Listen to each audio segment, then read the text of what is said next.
पश्चिमी एशिया में अमेरिका के न्यूक्लियर स्निफर एयरक्राफ्ट की एंट्री हो चुकी है और इस एंट्री से एटमी युद्ध की आशंका भी बढ़ गई है। बड़ा सवाल क्या है ये कि आखिर ईरान के पास डोनाल्ड ट्रंप का जासूस क्या करने गया है। दरअसल मिडिल ईस्ट में तनाव अब खतरनाक मोड़ पर पहुंच गया है। अलग अलग तस्वीरों से आपको दिखा रहे हैं।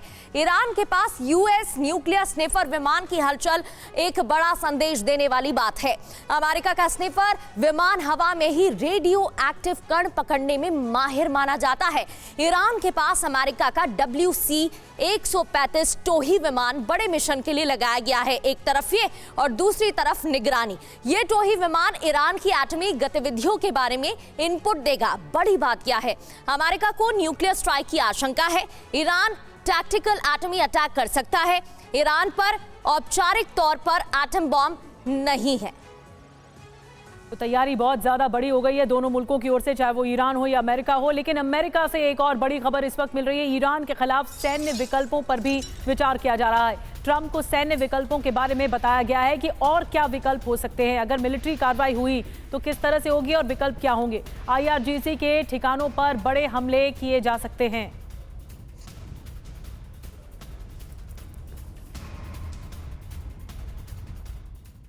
तो ईरानी फौज की बड़ी चेतावनी, 2 घंटे में स्ट्राइक ट्रंप का भ्रम है। ईरानी सेना ने साफ कहा है अगर ऐसा सोचा जा रहा है तो ये डोनाल्ड ट्रंप का भ्रम है। स्ट्राइक हुई तो बड़ा युद्ध तय है। यूएस के सैन्य बेस टारगेट किए जाएंगे। ईरानी सेना के प्रवक्ता का यह बयान सामने आया है।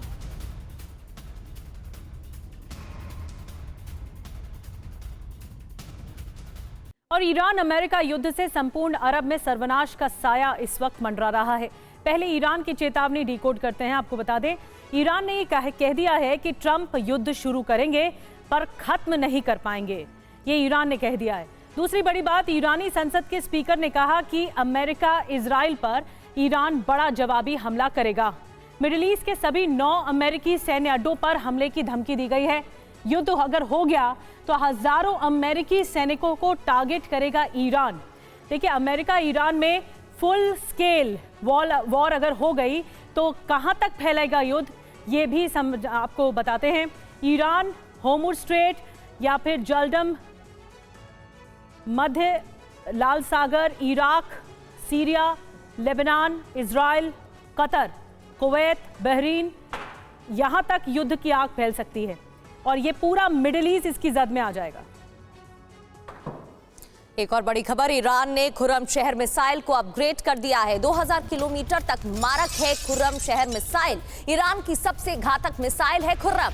सबसे भारी वॉर हेड के साथ अटैक करने में सक्षम है। खुर्रम के दायरे में यूएस के 9 मिलिट्री बेस भी आ सकते हैं। तो इसका परीक्षण ईरान की सबसे घातक मिसाइल, और ये बताता है कि ईरान की तरफ से भी पूरी तैयारी। एक और बड़ी खबर, लंबी जंग की तैयारी में जुटा है ईरान। जखीरे में 1000 नए ड्रोन शामिल किए गए हैं। ड्रोन हमलों का किलर प्लान भी तैयार हुआ है। इजराइल के शहरों पर हमले का प्लान तैयार किया गया है और अमेरिका के सैन्य ठिकाने भी इसमें टारगेट किए जाएंगे। और इस बीच एक और बड़ी खबर मिल रही है। इजराइल ने लॉन्च कर दिया आयरन फिस्ट। नए डिफेंस सिस्टम के सारे परीक्षण सफल हो गए हैं। कैमिकाजी ड्रोन के हमले रोकने में ये iron fist defence system active है। Anti tank rocket guided missile भी इंटरसेप्ट किया गया है। और यमन के हूती विद्रोहियों की धमकी, ईरान पर हमला हुआ तो विनाश होगा। ये हूती विद्रोहियों की तरफ से चेतावनी दी गई है। इजराइल यूएस को टारगेट करेगा। हूती, ईरान पर हमला हुआ तो जंग में हूती विद्रोही उतरेंगे, शामिल होंगे। तो ये धमकी दे दी गई है, इसको टारगेट कर सकता है हूती, ये बात कही गई है। कहा कि अगर हमला हुआ तो ये ना समझे, हूती विद्रोही इस जंग में उतरेंगे और साथ देंगे।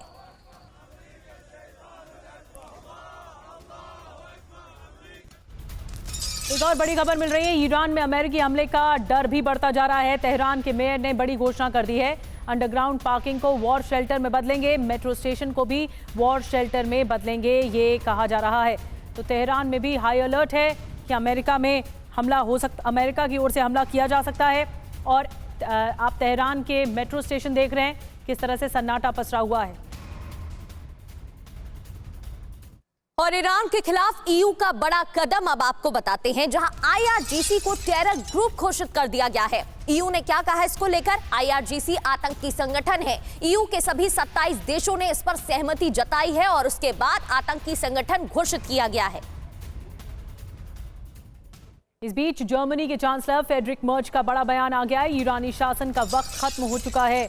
ईरानी शासन के पास गिने चुने दिन रह गए हैं। निरंकुश शासन का अंत होने वाला है। Iranischen Revolutionsgarden als Terrororganisation einzustufen. Das hätte heute am Tag der Außenministerrat beschließen können, aber es ist halt noch nicht möglich, ein